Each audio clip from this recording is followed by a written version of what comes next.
Kinaaaliwan ng mga netizen si Miss Universe Philippines 2020, Rabia Mateo dahil tinalbogan niya ang nag-viral na si Linda Walker, matapos siyang makakuha ng mataas na marka sa National Medical Admission Test, NMAT, sa score na 741, na naglagay sa kanya sa top 1 ng mga kumuha ng pagsusulit sa buong bansa. Para sa mga hindi aware, si Linda Walker ay isang fictional character sa The Heiress Who Won with Brains na nagtala ng score na 719 sa NMAT, na ginampanan ng Chinese actress na si Zhang Yingfei.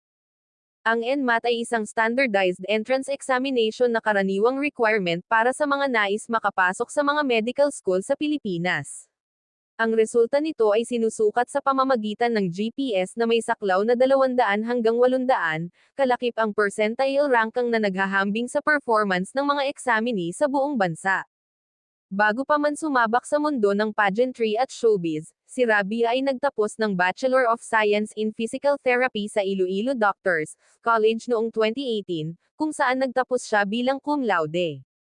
Sa isang panayam naman kay DJ Chacha sa YouTube channel noong nakaraang buwan, ibinahagi ng beauty queen na plano niyang ipagpatuloy ang kanyang pangarap sa larangan ng medisina. Ayon sa kanya, opisyal na siyang babalik sa medical school upang ipagpatuloy ang pag-aaral.